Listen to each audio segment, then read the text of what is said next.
What's going on, everyone? It's the Fantasy Football Almanac, back at it with another fantasy football video. Today we are going to be talking about buy low running backs for fantasy football. Put a video out about this last week as well. You can check it out somewhere over here. But before we get into it, if you guys could, go down and give this video a like. I'm answering every single comment. So you guys have any fantasy football questions, please do not hesitate. I am here for you all. Want to help you guys out. Want to help you guys win your Dynasty leagues and regular fantasy football leagues as well. And subscribe to the channel. Turn that notification bell on so you don't miss another video. With that, guys, though, let's hop right into it with our first buy low. The first running back I want to talk about is Jonathan Taylor. And Jonathan Taylor was a guy who last year was not even arguably the best running back in football. I mean, was coming off as the consensus RB1, sometimes RB2, depending on if your league preferred Christian McCaffrey. But either way, I mean, RB1, the RB2, and was valued in Dynasty rookie drafts as a top 3 consensus pick behind only Jamar Chase and Justin Jefferson.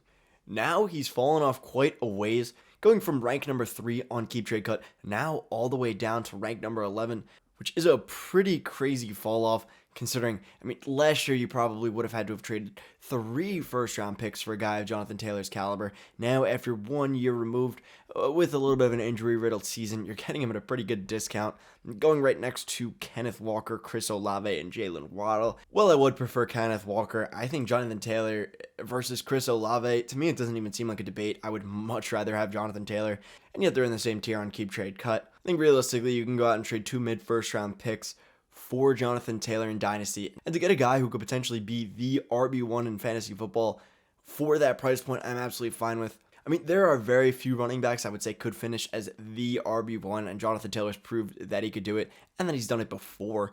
Well, I would rather have Bijan Robinson, Breece Hall, and Kenneth Walker than Jonathan Taylor simply due to age. It's not like Jonathan Taylor's that old. I mean, he's 24.2. He won't even be 25 years old going into this season, meaning you have at least 3 more quality years of production at the position, which I'm absolutely fine with from a Dynasty perspective because it gives you a huge window to win. I know 3 years does not sound like a huge window, but in Dynasty, it's a pretty fine window. The next guy I want to talk about is Javonte Williams, and Javonte Williams is only 23 years old, or he's about to be 23 years old. At the running back position, that means he has at least 5 more years to the fall off. Now, will he play all of those 5 years? We don't know. Coming off a torn ACL this year will leave some question marks, but at the same time, I think buying in on this torn ACL at a discount is probably the best thing you could do. I mean, they do bring in Samaje Perine, which is a little bit of a concern. I think Samaje Perine is a good running back, but at the same time, I don't think Samaje Perine is a ridiculously huge threat to Javonte Williams' workload. I think Samaje will definitely mix in there, but probably at a similar amount to Mixon. I mean, I imagine him getting somewhere between 7 and 8 touches a game, which is fine considering Sean Payton loves to run the ball. I mean, Sean Payton running backs are super duper successful. So again, while I do think Samaje Perine will be pretty involved in this offense, I don't think it's going to be anything crazy. I think Javonte Williams still will get his, I'm projecting around 18 total touches a game, which as a workhorse running back is absolutely fine in today's NFL because overall touches are going down. I mean, very few running backs are seeing 20, 25 touches a game. So we see 18, 19, that is absolutely fine. And yet Javonte is going right around guys like Nick Chubb, Zach Charbonnet. We don't even know where Zach Charbonnet is going yet. Dameon Pierce, who is actually older than Javonte Williams. I just can't see it. I would prefer Javonte Williams over all of those players, and yet they're in the same tier, according to Keep Trade Cut. I think realistically, you could probably trade a mid-first round pick and a second-round pick for Javonte Williams, especially if you pitch the narrative that, he's coming off a torn ACL, everything like that, and expect a maybe lackluster season this year, but next year, I think he's going to be a phenomenal running back yet again. The next guy I want to talk about is Brian Robinson. I think Brian Robinson is supremely undervalued at this point.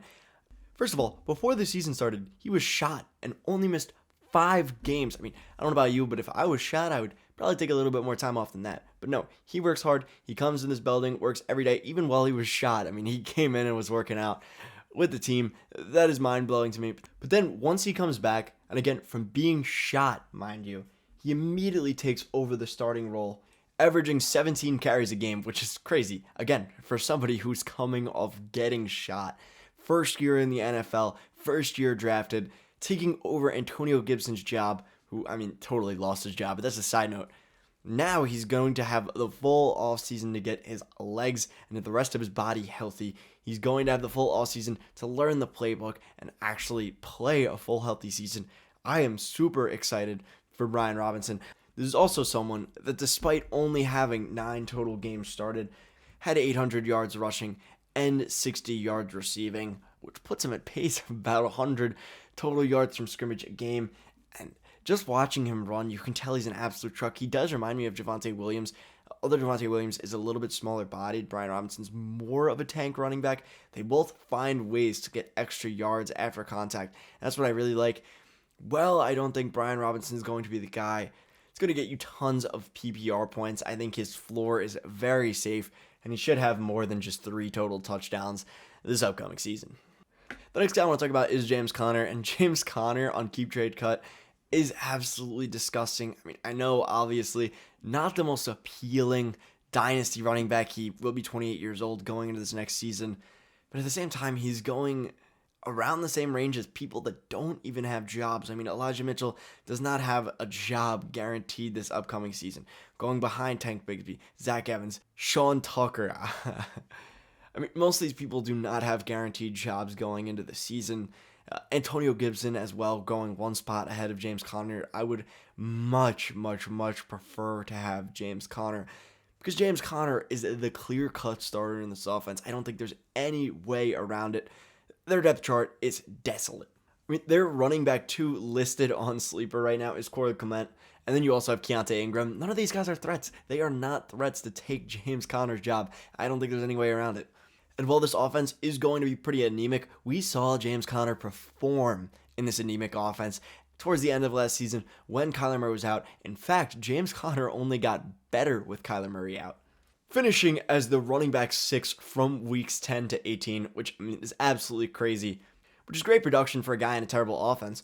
But again, he's going at pick 151, not even in Superflex League, in regular Dynasty startup drafts. I think that is supreme value that you just cannot pass up on. Also, his underdog ADP is disgustingly low, going off the board at pick 98, behind guys like Tyler Algier, James Cook, who I would much rather have James Conner than both of them. I know it does feel like a disgusting name, but James Conner is a touchdown machine, and he will get it done for you. He's one of the most undervalued players in all of fantasy right now, maybe the most undervalued player in all of fantasy, in my opinion.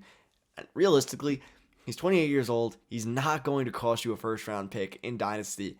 I'm trying to acquire him right now. I think he's so undervalued. It's crazy. But now let's move on to our last running back, and that is Jaylen Warren. I think Jaylen Warren is mainly just a stash play. He probably is owned in most of your leagues, but Najee Harris is a workhorse running back through and through. We've seen it, but workhorse running backs get injured.